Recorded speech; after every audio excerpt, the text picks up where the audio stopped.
मान्छे नि एक्लै जन्मिन्छ एक्लै मर्छ भनेर एउटा उखान जस्तै छ हैन। जिन्दगीको सर्कलमा नि कहिलेकाहीँ यस्तै मोड आउँछ। जिन्दगी सबैको एउटै लक हुँदैन, एउटै भाग्य हुँदैन। कहिलेकाहीँ जिन्दगीबाट र कोही कोही मान्छेहरू त्यो जिन्दगीको एउटा चक्रव्यूहमा परेर घुमिरहेको हुन्छ। त्यो मध्ये म पनि एउटा व्यक्ति हुँ।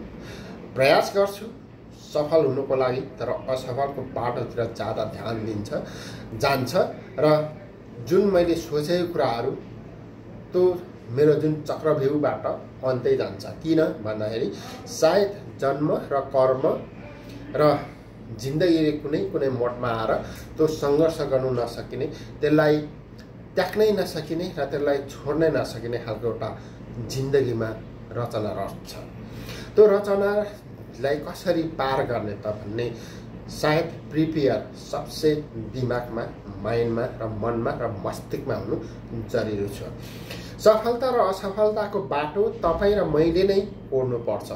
कसैले अरूले कोर्देर र कसैले गर्देर सफल र सरल बन्नु सकिँदैन र त्यो भाग्य रेखा पनि कोर्नु सकिँदैन। तपाईको मिहिनेत, लगनशीलता र कठोर मिहिनेत कति छ, इन्भल्भ कति छ, 100 to 100 छ या छैन, त्यो बुझ्नु सबसे इम्पोर्टेन्ट र महत्त्वपूर्ण तपाईँ र ममा हुनुपर्छ। यदि तपाईँ सरल तरिकाले जो गर्छु, जो पाउँछु, यसरी गर्छु भनेर तपाईँ सोच्दै हुनुहुन्छ भने भ्रममा नपर्नुहोस्। जिन्दगी सफल र सरल पाउनुको लागि नि त्यति इजी छैन। तपाईको मेहनत र पसिना यति बगाउनुपर्छ अनि मात्र सफल र सरल बन्नु सक्नुहुन्छ। यो मेरो भनाइ होइन, वास्तविकता र हकीकत कुरो हो। यदि तपाईको विचारसँग यदि मिल्दै छैन तपाईको मन भने त्यसलाई छोडिदिनुहोस्। जुन बाटो र सरल र इजी तरिकाले जिन्दगी चलाउनुको लागि तपाईको तपाईको मनले पाटाले रोजेको छ नि, त्यो बाटोलाई पछ्याउँदै जानुहोस्। सफलता अवश्य मिल्छ, होइन भने मिल्दै मिलेन भए पनि तपाईँ सन्तुष्टिता अवश्य नै हुनुहुन्छ।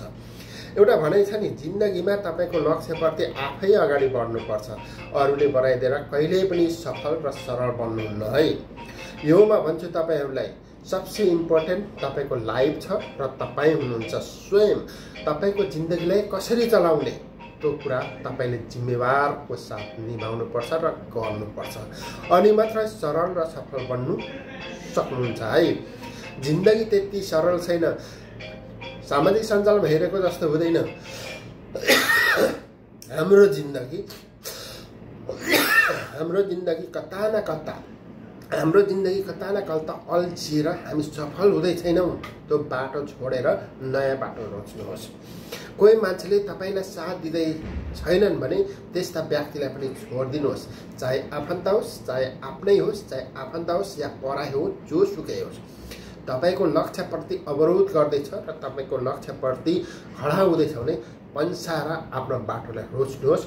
सरल र सफल त्यहाँदेखि बन्नु सक्नुहुन्छ।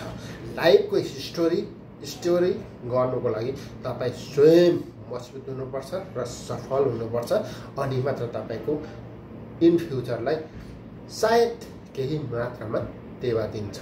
यो मेरो भनाइ कस्तो लाग्छ तपाईहरूले यसलाई अलिकति उत्थान गरेर कमेन्ट सेक्सनमा जरुर तपाईहरूले लेख्नुहोला है।